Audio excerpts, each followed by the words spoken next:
Hello, young friends. Today I'm going to teach you about Bronsted-Lowry acids and bases. And we're going to jump in with a little bit quicker view of what we know about acids and bases so far. For us, when you've identified acids and bases, at least on paper, you've said that acids are something with an H in them,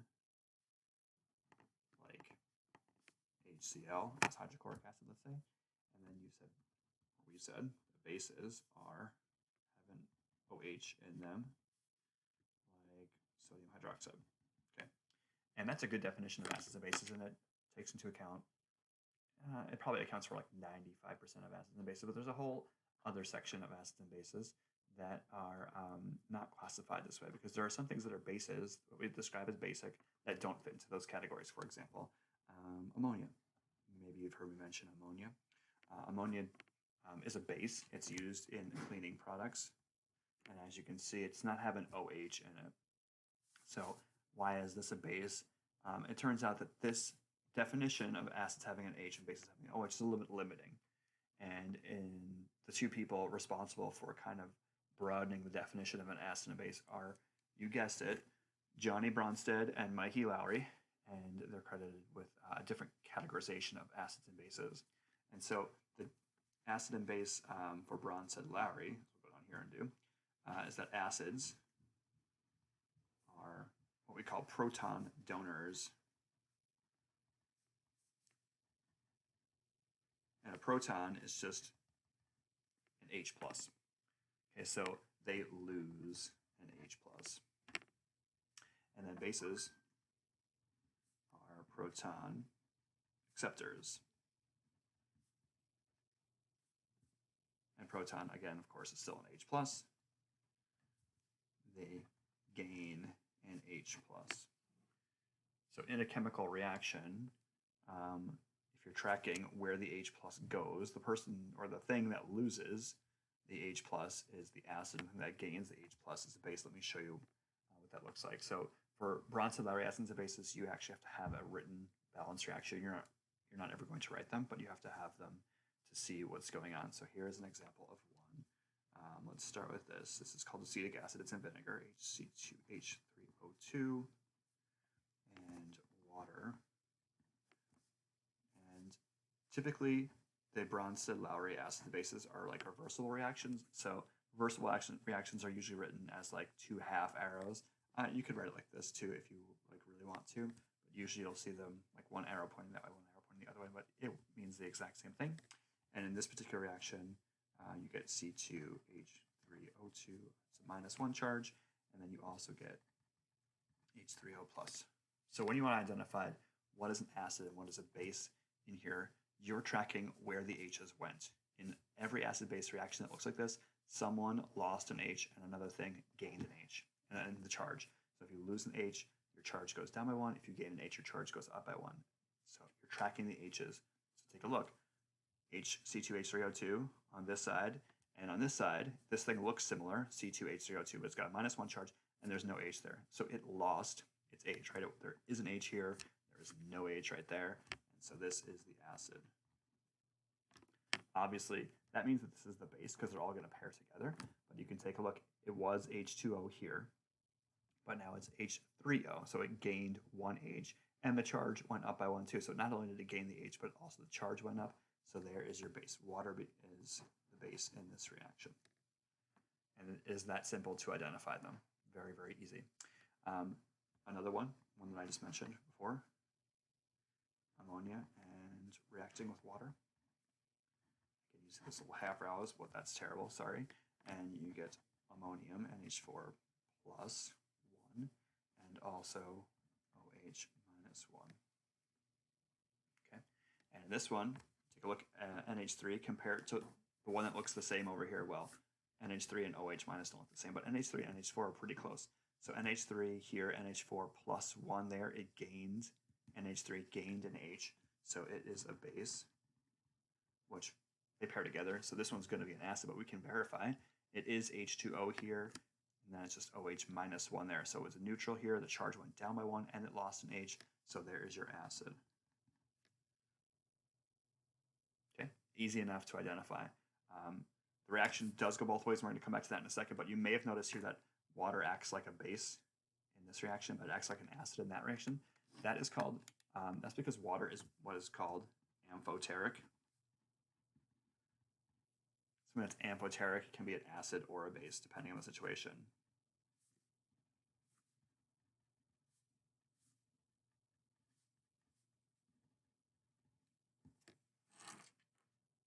There's a handful of things that are like that, but water obviously is one that you'd be pretty familiar with.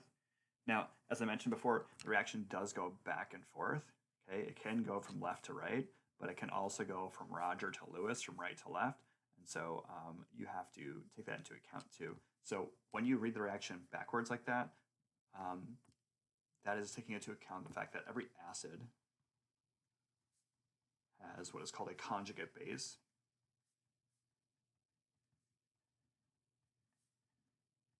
And every base has a conjugate acid.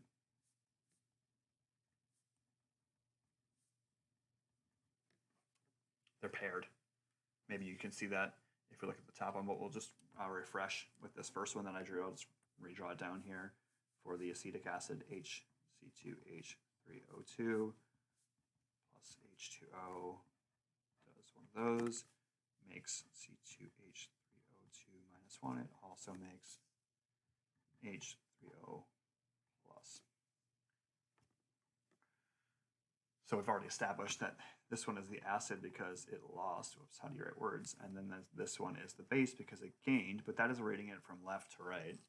Okay, starts here with an H, goes in this direction, it loses its H, there's no more H, so it's the acid.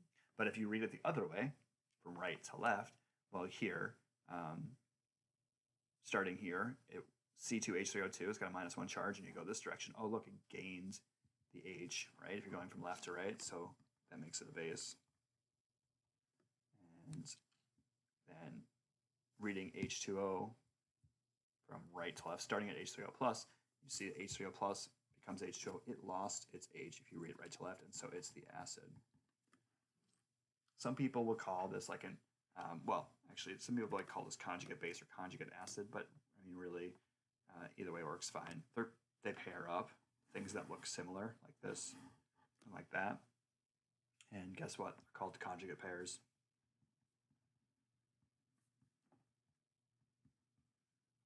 Okay, so you've got every acid will have a big conjugate base. Every base will have a conjugate acid.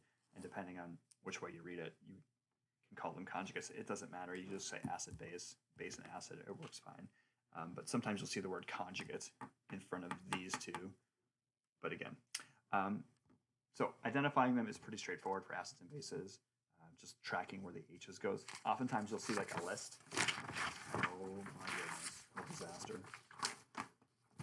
You'll see like a list of acids and bases and their conjugates, and that's another skill that you can have to do these for. And so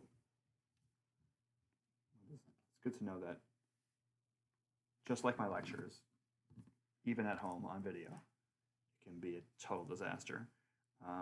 Okay, so you've got a list of like acids, and then you've got their conjugate bases. Okay, so if I wrote for you like HCl, okay, if that's an acid, well, what do acids do?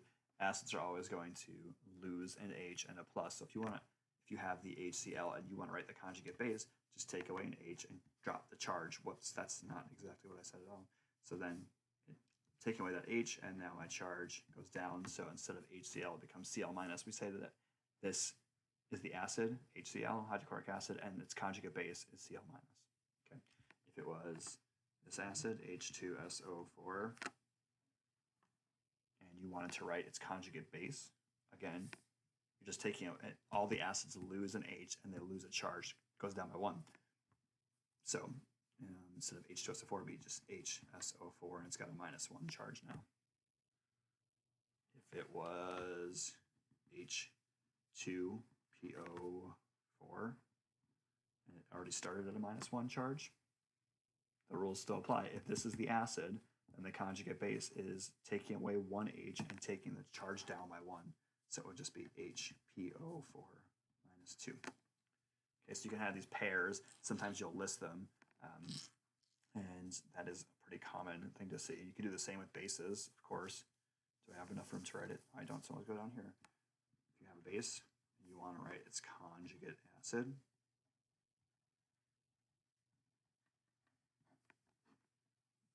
so if the base was like, let's say, Br minus 1.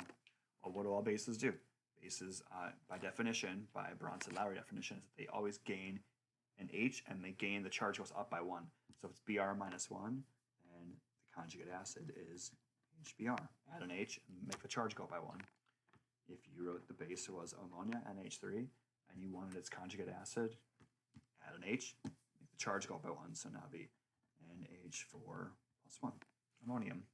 If you have HCO3 minus 1, and we're going to call that the base, and I want to write its conjugate acid, add an H, make the charge go up by 1, and so you've got H2CO3.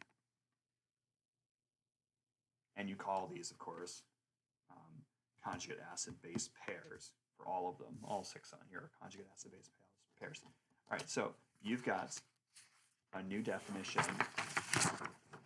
of what an acid is, affectionately named after Johnny Bronsted, Mikey Lowry. And you've got acids will be losing the H's, bases will be gaining the H's. To identify them, you're either looking at a valence reaction like this that's already been given to you, or you are looking at a list and remembering that acids will lose and bases will gain. This has been my TED Talk. Thanks for coming.